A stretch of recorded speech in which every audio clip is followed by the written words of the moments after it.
is a presentation of KSL Sports. Hello, Cougar Nation. Who's open for three. Angle left takes it and makes it. Fousseyni Traore. And listen to the Cougar Nation. Every Monday night, we break down the last week of BYU basketball and look ahead to the Cougars' prospects for the postseason. Cougar Nation. Here's BYU insider Mitch Harper and Matt Baiamonte on Utah's legacy home of the Cougars. KSL News Radio. Good evening, Cougar Nation. Welcome to Big 12 basketball. Mitch Harper, Matt Baiamonte with you live here on this Monday championship football evening. But we're talking Cougar hoops, and there's so much to get to as the Cougars are looking to bounce back after that difficult Big 12 debut. We'll unpack what happened against Cincinnati and look ahead to tomorrow night's top 25 clash against the Baylor Bears. And let's just dive right into it with our takeaways.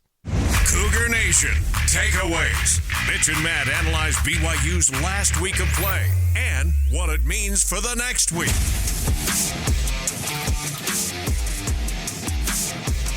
Let's get to it, Mitch. Our takeaways. Takeaway number one. I think it was a disappointing intro to start Big 12 play against a fellow newcomer, not even one of the legacy members of the Big 12. Cincinnati, a long road trip. They come in and kind of take the air out of the sail for BYU basketball. How disappointed were you in that performance, Mitch? Very disappointed. BYU falls 71-60 on Saturday night, and I thought it was a performance. It wasn't anywhere close to the team that we saw in the non-conference. You know, the team that we saw in non-conference play, I was buying stock into them despite the weaker schedule because of the dominance that they displayed. And being on your home court in the Marriott Center, I thought BYU's going to show up against Cincinnati. They are going to play well, but it was not there. And I thought that BYU I don't think it was a case of BYU's personnel can't stack up with Cincinnati.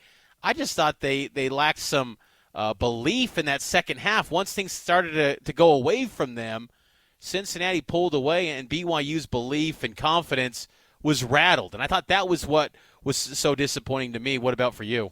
Yeah, I could not agree more, and it just felt like they got away from kind of how they play. I thought there was some mind-boggling, it might be too strong of a term, Mitch, but there were some really puzzling coaching decisions in that second half, and we'll get to that more in a little bit. But I didn't love at the end where there was the offensive-defensive swapping between Khalifa and Atiki. Like, on paper, that makes sense. Atiki's a better defender. Khalifa runs the offense better. But considering in that second half there was no flow, there was very little continuity, you had a hard time getting anything going. I just felt like the switching of rotations back and forth made it even more difficult than it needed to be. And I think that leads into another takeaway, Mitch.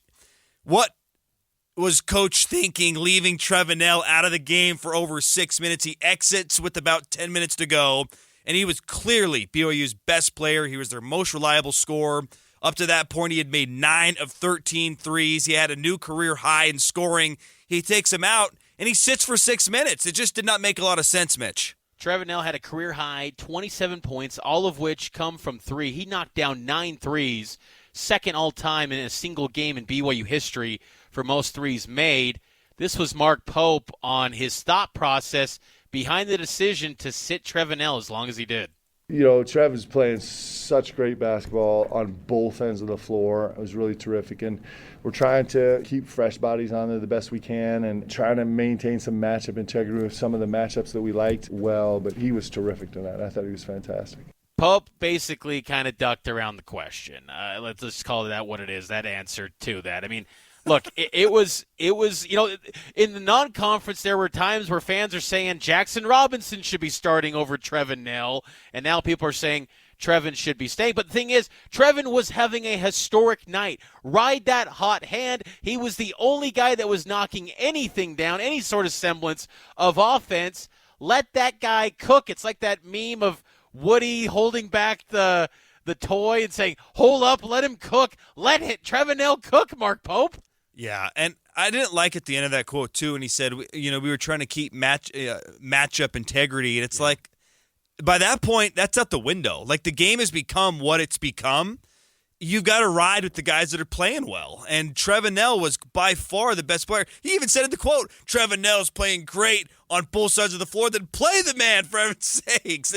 It did not – look, I can understand maybe he's tired, give him a breather, but 6 minutes, it just didn't make sense. When he had left the game, they were trailing by 1. When he comes back in, they're down 8, and then he misses 2 free throws. He doesn't make another shot the rest of the way. He had clearly cooled off. It just didn't make a lot of sense, and that was frustrating too, is just knowing, hey, we have a guy who's having a career night. Not just a great night, Mitch, a career night. And you take him out when it means the most. The final 10 minutes of the game, that one is going to sting for a little bit. Especially, too, when you look at the stats. I mean, Trevin was 9 of 14 from 3. The rest of the BYU squad was 4 of 32.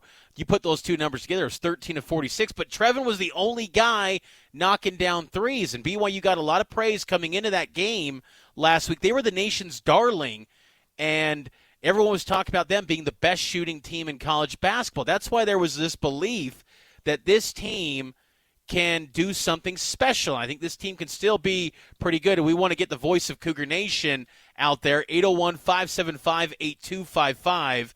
Is it time to panic on this BYU basketball team? Load up the phone lines. We'll get to some of your calls. But takeaway number 3, Matt, we talk about shooting. You're not going to win a lot of ball games when you're shooting total 33% from the field. It's frightening to think about what the shooting percentage is, too, when you take out Trevor Nell from that perspective. Yeah. Because, he was 9 of 16 from the field. You already alluded to his three-point shooting, 9 of 14. You take those numbers out, nobody is even close to shooting 50% from the field. And you got guys with double-digit attempts. Noah Waterman, 3 of 12. Dallin Hall, 3 of 13. Spencer Johnson, 3 of 9. Even Jackson Robinson, 2 of 7. You would have liked to see more attempts, but he was not efficient either. And you're just, look, we can complain about the Trevor Nell not playing at the end of the game. We can complain about a lot of things. We can point to a lot of things. At the end of the day, Mitch, you're not going to beat anybody in the Big 12 if you shoot 33%. I take a little comfort in that, knowing they shot so poorly, and maybe if they had been more like themselves, they could have won that game. But, man, 33% shooting is not good. They got outshot by 10% by Cincinnati. It was pretty surreal, too, to see BYU jack up 46 three-pointers. This was Mark Pope after the game on if he was okay with that volume of three-point shooting. Well, I like the 46. I would take 46. The disappointing side is, we missed 30 of them, give or take, right? We missed 33 of them. And we were really unsuccessful on the offensive glass, and that's a real problem for us. They weren't that unsuccessful in the offensive glass, Mitch. They had more offensive rebounds than Cincinnati. I think not all three-point shots are created equal. A lot of Trevor Nell's threes, the offense was flowing. It finds him. He puts it up. He makes it. There were a lot of other threes where they were just settling for deep threes. Downhall in particular, a lot of threes that were several feet off the three-point line. Those you'd rather not take unless the shot clock is expiring. No question. And I think that, this team, too, has got to find a little bit of its identity in the Big 12. It's kind of similar to football where, you start off high and you feel good about yourself. But I feel like the men's basketball start is far different than what football was. I think there's too many people saying, oh, no, here we go.